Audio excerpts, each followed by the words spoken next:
Cardios nos forneceu, emprestou um equipamento de medição de pressão central e de hemodinâmica central, e com isso nós estamos desenvolvendo vários projetos junto com uma população de indivíduos muito idosos, 80 anos ou mais, e acompanhando esses pacientes ao longo dos anos e monitorando como que é o comportamento da hemodinâmica central de cada um deles. Eles são avaliados de uma forma bastante ampla, do ponto de vista cognitivo, com testes como o Mini-Mental, teste do relógio, fluência verbal e vários outros testes que avaliam como que está a condição cognitiva deles. Esses indivíduos, para entrar nesse acompanhamento, na entrada, obrigatoriamente eles têm que ser independentes do ponto de vista cognitivo e do ponto de vista funcional.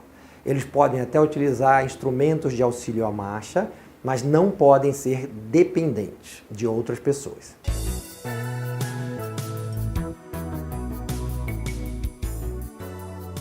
O protocolo inclui a avaliação então, cognitiva, funcional, motora, são feitos vários testes motores para avaliar a força muscular, para avaliar como é que está a condição da marcha, velocidade de marcha, força de preensão palmar. Então, vários testes diferentes para poder se avaliar a condição desse indivíduo em termos de capacidade de executar as tarefas do dia a dia.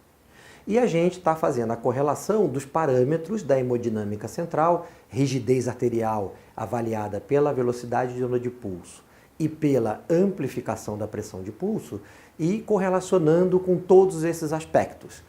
Além desses cognitivos e funcionais, são feitos vários exames laboratoriais, que também estão sendo feitas algumas correlações. Estamos fazendo ecocardiograma, monitorização residencial da pressão arterial, está sendo feito também um teste de avaliação do risco de fibrilação atrial, e tudo isso a gente vai, ao longo do tempo, fazer as correlações entre aquilo que está sendo visto na hemodinâmica central com os outros aspectos clínicos desses pacientes idosos, na verdade, pacientes muito idosos, sempre 80 anos ou mais, quando entram no acompanhamento.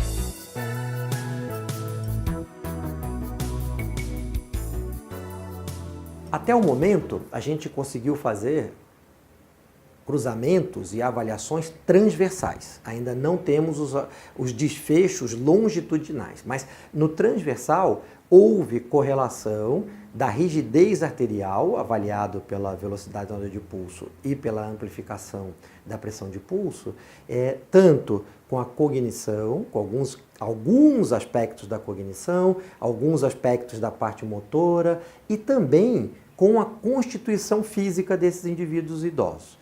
A gente sabe que com o envelhecimento a gente aumenta a massa gorda, diminui massa magra e não houve correlação entre a rigidez arterial e o conteúdo de massa gorda, o percentual ou a quantidade de massa gorda que esses indivíduos tinham. Mas houve sim uma correlação inversa com a massa magra. Então, os indivíduos que estavam melhor do ponto de vista de massa magra tinham menos rigidez arterial. A interpretação disso, a gente acredita que para os indivíduos longevos é um pouco diferente a correlação.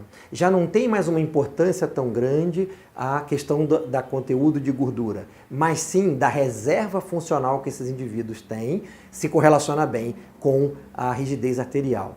Ou seja, o indivíduo com uma boa reserva de massa magra tem também uma boa artérias pouco rígidas, o que significa que esses indivíduos têm, de forma geral, uma saúde global melhor. A gente conseguiu perceber que mesmo nos indivíduos muito idosos, que estão acima de 80 anos, acima de 90 anos, quanto maior a idade, maior a rigidez arterial. Então, a rigidez arterial aumenta ao longo de toda a vida adulta e continua enrijecendo o vaso mesmo para aqueles indivíduos que já atingiram a faixa etária mais avançada de 80 a 90 anos de idade.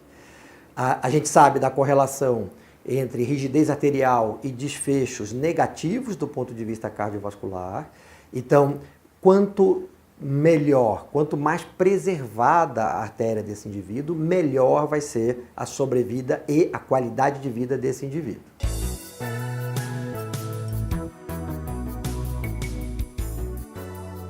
A medição de parâmetros subclínicos em indivíduos hipertensos é extremamente importante, porque é um refinamento.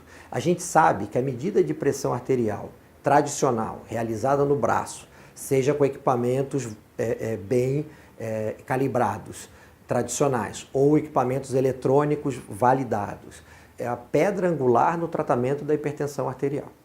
Mas quando a gente refina essa medida, tanto com a monitorização domiciliar, como com a medida da pressão central e também com os parâmetros de rigidez arterial, a velocidade de onda de pulso e a amplificação da pressão de pulso, a gente refina essa medida e pode fazer um tratamento mais adequado para aquele paciente individual.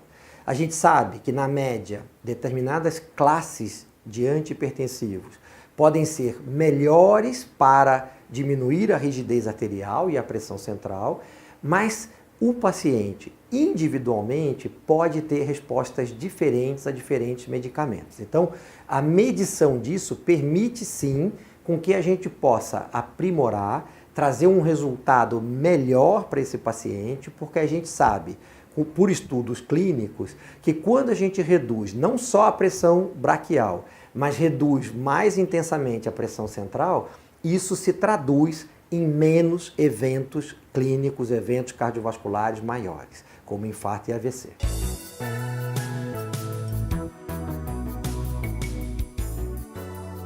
Esse tipo de monitoramento, esse tipo de equipamento é especificamente para a avaliação por profissional de saúde, é um procedimento médico.